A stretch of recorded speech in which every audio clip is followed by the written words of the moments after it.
Hello friends, my name is Dilip Kumar. आज हम वसंत भाग तृतीय का पाठ 5 चिट्ठियों की अनूठी दुनिया का अगला अंक पढ़ेंगे।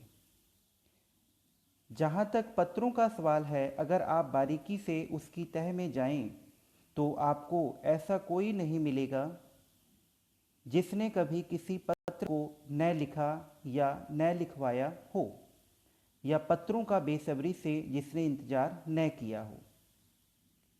अगर हम पत्रों की बारीकी में जाते हैं, उसकी सूक्ष्मता से अध्ययन करते हैं, तो हम देखेंगे कि इस संसार में कोई ना कोई मनुष्य जिसने कभी न कभी अपने जीवन में पत्र लिखा है या किसी से लिखवाया है। और पत्र लिखने में आता है तो वह उस समय का बड़ा ही बेसब्री से इंतजार करता है। हमारे सैनिक तो पत्रों का जिस उत्सुकता से इंतजार करते हैं, उसकी कोई मिसाल ही नहीं। आगे हम बहुत ही इम्पोर्टेंट बात करेंगे। जो हमारे सैनिक हैं, जो हमारी सुरक्षा के लिए बॉर्डर पर तैनात हैं, उनका जो पत्रों का इंतजार करने का जो अपने कह सकते हैं कि तरीका है, वो बहुत ही अनोखा है। जितना महत्व उनके जीवन में उन पत्रों का है, उतना शायद किसी और के जीवन में न हो। एक दौर था जब लोग पत्रों का महीनों इंतजार करते थे। एक समय था जब लोग क्या है, पत्रों का महीनों इंतजार करते थे। पर अब वह बात नहीं है।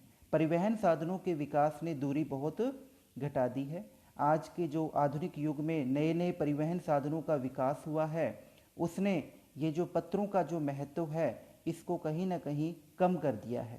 पहले लोगों के लिए संचार का इकलौता साधन चिट्ठी ही था, पर आज और भी साधन विकसित हो चुके हैं।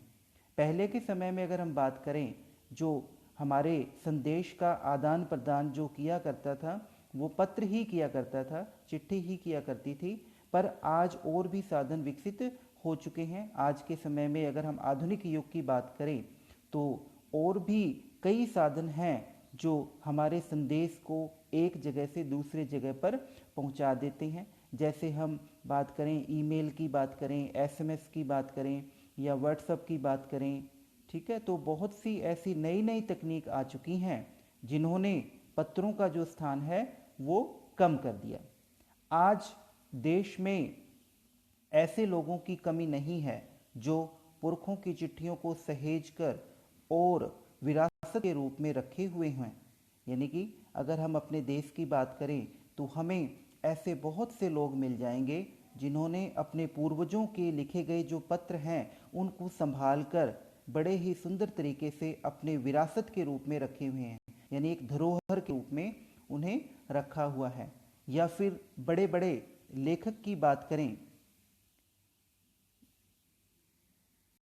पत्र उद्यमी, कवि, प्रशासक, सन्यासी या किसान, इनकी पत्र रचनाएं भी अपने आप में अनुसंधान का विषय है। अगर हम बात करें पत्रों के महत्व का, तो उसमें चाहे कोई बहुत बड़ा लेखक क्यों ना हो, कोई पत्रकार क्यों ना हो, कोई व्यवसायी क्यों ना हो, कोई एक कवि क्यों ना हो, या कोई प्रशासक यानी एडमिनिस्ट्रेशन की बात अगर हम करें, तो जो एडमिनिस्ट्रेशन का जो मुख्य है, उसका कोई पत्र है, या किसी सन्यासी का या किसान का, तो इनकी रचनाएं जो हैं अपने आप में एक खोज का विषय हैं, यानी अनुसंधान का विषय हैं। क्योंकि इन्होंने, इन सभी व्यक्तियों ने कभी न कभी अपने जीवन में पत्र, अगर आज जैसे संचार साधन होते, तो पंडित नेहरू अपनी पुत्री इंदिरा गांधी को फोन करते। पर तब पिता के पत्र पुत्री के नाम नहीं लिखे जाते, जो देश के करोड़ों लोगों को प्रेरणा देते हैं। आगे लेखक कहता है कि आज अगर आधुनिक समय की तरह जितनी तकनीकियां आज विकसित हैं, अगर उस समय पंडित जवाहरलाल नेहरू के समय में होती, तो शायद वो अपनी पुत्री इंदिरा गांधी को फ़ोन करते, न कि वो उन्हें पत्र लिखते। ऐसा इसमें लेखक ने कहा है। और जो उन्होंने पत्र लिखे हैं, उसका जो शीर्षक है वो है आपका पिता के पत्र पुत्री के नाम। ठीक है। इस शीर्षक के अंतर्गत उन्होंने अपने पत्रों की रचना की है और जो करोड़ों लोगों को प्रेरित हैं, यानी कि जो हमारे देश के जो लोग हैं जिन्होंने उन पत्रों को पढ़ा, कहीं ना कहीं वो प्रेरणा भी देते हैं और पत्रों के महत्व के बारे में भी उन्हें बताते हैं। पत्रों को तो आज आप सहेज कर रख लेते हैं, पर एसएमएस संदेशों को आप जल्दी भूल जाते हैं।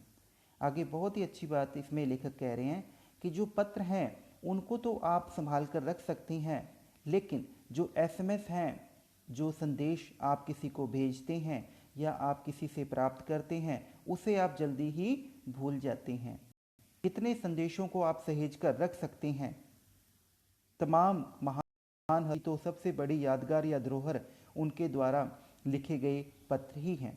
कहने का मतलब ये है कि हम पत्रों को बड़े ही संभाल कर रख सकते हैं, लेकिन जो हमारे एसएमएस हैं उनको हम संभाल कर नहीं रख सकते। हमारी जो महान हस्तियां हैं, चाहे हमारे जो लेखक हैं, चाहे हमारे जो कवि हैं, चाहे हमारे जो स्वतंत्रता सेनानी हैं, उनके द्वारा जो लिखे गए पत्र हैं वो वास्तव में हमारे लिए यादगार भी हैं और हमारे लिए एक विरासत भी हैं, एक धरोहर भी हैं। भारत में इस श्रेणी में राष्ट्रपिता महात्मा गांधी को सबसे आगे रखा जा सकता है। अगर हम बात करें हमारे देश में जो नेता हैं महात्मा गांधी जी, वह सबसे आगे आते हैं इस पत्रों की दुनिया में या पत्रों के महत्व के बारे में। तो इनका नाम हम सबसे ज़्यादा जान सकते हैं क्योंकि इन्होंने अपने जीवन में बहुत सारे पत्र लिखे और उन पत्रों को लिखा भी और उनके द्वारा जो उनके पास पत्र आया करते थे उनका वो जवाब भी दिया करते थे। दुनिया के तमाम संग्रहालय जानी मानी हस्तियों के पत्रों का अनुकूलन भी है, यानी कि जितने भी संग्रहालय हैं जहाँ पर पत्रों को विरासत, जो हमारी पत्रों की विरासत है उनको संभाल कर रखा जाता है, उसमें जानी मानी जो हस्तियाँ हैं, जो विशेष व्यक्ति हैं जिनके द्वारा पत्रों को लिखा गया है, उनका एक संकलन भी है जहाँ पे उन्हें बड़ा ही संभाल कर रखा जाता है। तमाम पत्र देश, काल और समाज को जानने समझने का असली पैमाना है। बहुत ही अच्छी जो लाइन है ये है कि जो जितने भी पत्र अपने अपने समय में हर देश में लिखे गए है ना, वो पत्र उस समय की संस्कृति को, उस समय के हम कह सकते हैं समय को, उस समय की परिस्थितियों को समझने का और जानने का सबसे असली जो पैमाना है वो वही है। क्योंकि हम अगर किसी भी पत्र को पढ़ते हैं, किसी भी व्यक्ति के द्वारा, विशेष व्यक्ति के द्वारा लिखे जाते हैं, तो हमें उस समय की जो परिस्थितियां हैं, उस समय की जो हम कह सकते हैं कि जो परिस्थितियां रही होंगी वो हमें उनके पत्रों में पढ़ने को मिल जाती हैं। भारत में आज़ादी के पहले महासंग्राम के दिनों में जो कुछ अंग्रेज अफसरों ने अपने परिवारजनों को पत्र में लिखे, वे आगे चलकर बहुत महत्वपूर्ण बन गए। अगर हम बात करें कि जब भारत हमारा गुलाम था अंग्रेजों का, तो उस समय जो पत्र लिखा किया करते थे, चाहे वो अंग्रेज अफसर अपने परिवारजनों को लिखते थे या फिर हम कहें कि जो हमारे क्रांतिकारी जो सेनानी हैं, जो नेता हैं, है ना, जिन्होंने हमारे देश को आज़ादी दी, उन्होंने अपने पत्रों के माध्यम से ही अलग अलग नीतियां बनाकर और उन नीतियों को बहुत अच्छे तरीके से निभाकर आज हमें ये जो आज़ादी दिलाई है, उसमें उन पत्रों का बहुत ही बड़ा महत्वपूर्ण स्थान है। इन पत्रों ने साबित किया कि यह संग्राम कितनी ज़मीनी मजबूती लिए हुए था और ये जो पत्र थे जिनमें वो अपने विचारों को रखा करते थे, है ना, कि कैसे हमने आज़ादी को पाना है, किस प्रकार हमने अंग्रेज़ों से लड़ाई लड़नी है।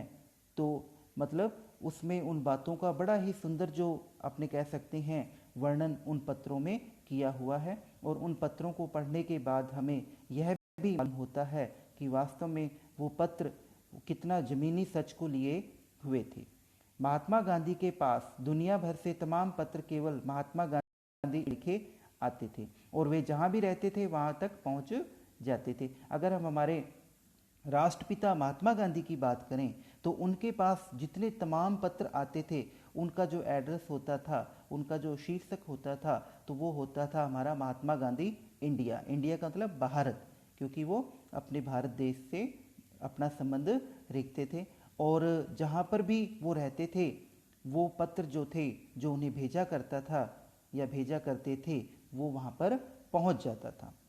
आज़ादी के आंदोलन की कई अन्य दिग्गज हस्तियों के साथ भी ऐसा ही था।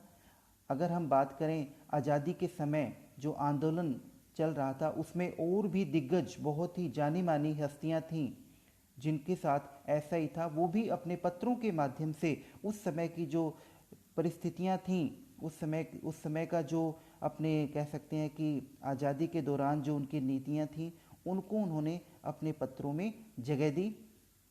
गांधी जी के पास बड़ी संख्या में पत्र पहुंचते थे, यानी कि गांधी जी जो थे उनके पास पत्र बहुत ही बड़ी संख्या में पहुंचते थे।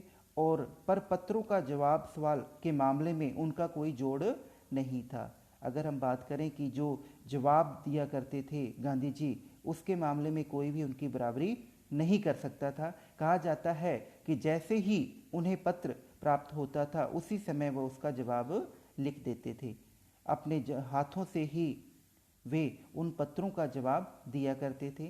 गांधी जी थे वो स्वयं अपने हाथों से लिखकर अपना जो पत्र का जवाब है वो लिखने वाले को दिया करते थे। जब लिखते लिखते उनका दाहिना हाथ दर्द करने लगता, तो वे अपने बाएं हाथ से लिखने में जुट जाते थे। गांधी जी की सबसे अच्छी बात एक ये भी थी कि गांधी जी जो है दोनों हाथों से लिखा करते थे। जब वो लिखते थे, अगर पहले दाहिने हाथ से लिखते थे, और जैसे लिखते लिखते जब उनका दाहिना हाथ दर्द करने लग जाता था, वो अपने बाएं हाथ का प्रयोग करके उन पत्रों का जवाब दिया करते थे। महात्मा गांधी ही नहीं, आंदोलन के तमाम नायकों ने पत्र गांव-गांव में मिल जाते हैं। अगर हम बात करें केवल गांधी जी की, तो यह सही है, लेकिन इसके अलावा और भी जो आंदोलन के तमाम जो नायक थे, जो महान हस्तियां थीं, उनके पत्र भी हमें हर गांव में मिल जाते हैं। पत्र भेजने वाले जो लोग हैं, उन पत्रों को किसी प्रशस्ति पत्र से कम नहीं मानते हैं, और कई लोगों ने तो उन पत्रों को फ्रेम कराकर रख लिया है। आगे बहुत ही अच्छी बात मैं आपको बता दूं कि जैसे आज के समय में हम कोई भी हमारी फ़ोटो खिंचवाते हैं, तो हम क्या करते हैं, उस फोटो को फ्रेम के अंदर रख लेते हैं। तो उसी प्रकार क्या था कि उस समय जो हमारे जो पूर्वज थे या जो हमारी जानी मानी हस्तियां थीं, उनके जो पत्र हुआ करते थे, जो वो लिखा करते थे, उनको लोग क्या करते थे, किसी प्रशस्ति पत्र से, एक सर्टिफिकेट जिसे आप कहते हैं, उससे कम नहीं मानते थे। वो उसे बहुत ही अनमोल मानते थे, और उनकी जो कॉपी थी उसे शीशे के अंदर, बिल्कुल फ्रेम के अंदर मंडाकर रख लिया करते थे। तो आप जान सकते हैं कि उस समय वास्तव में पत्रों का कितना महत्व रहा होगा। यह है पत्रों का जादू। यही नहीं, पत्रों के आधार पर ही कई भाषाओं में जाने कितनी किताबें लिखी जा चुकी हैं। आज जो हम वो कहीं ना कहीं एक पत्रों का ही रूप है, जो अलग अलग कवियों ने, अलग अलग लेखकों ने अपने विचारों को उसमें लिखा है, और उन्हीं विचारों को हमने उन किताबों में जगह दी है। उन पत्रों को क्या किया है, उन किताबों के पन्नों में उन्हें जगह दे दी है। वास्तव में पत्र किसी दस्तावेज से कम नहीं है। अगर हम बात करें कि जो पत्र हैं किसी एक सर्टिफिकेट से कम नहीं है, है ना, ये बहुत ही महत्वपूर्ण है। अगर हम बात करें पंत की, जो हमारे कवि हैं, जो जाने माने कवि हैं पंत जी, उनके 200 पत्र बच्चन के नाम और निराला के पत्र हमको लिखियो है कहा, तथा पत्रों के आईने में दयानंद सरस्वती समेत कई पुस्तकें आपको मिल जाएगी। अगर हम बात करें हमारे कवि जी की, और अगर हम बात करें दयानंद सरस्वती जी की, इनके जो पत्र हैं, इनके द्वारा जो लिखे गए पत्र हैं, उनकी जो बातें हैं, वो हमें किसी न किसी पुस्तक में इनके द्वारा लिखी गई जो पत्रों में बातें थी, वो हमें पाठ के माध्यम से पढ़ने को मिल जाएगी। कहा जाता है कि प्रेमचंद्र खास तौर पर नए लेखकों को बहुत प्रेरक जवाब देते थे, तथा पत्रों के जवाब में वे बहुत ही मुस्तैद रहते थे।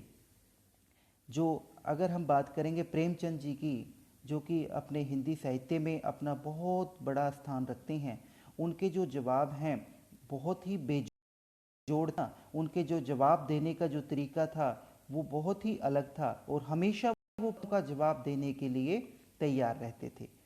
मुस्तैद का मतलब होता है तैयार रहना। इसी प्रकार नेहरू और गांधी जी के द्वारा जो लिखे गए पत्र थे, टैगोर ने रविन्द्रनाथ टैगोर के लिए बहुत ही प्रेरक हैं।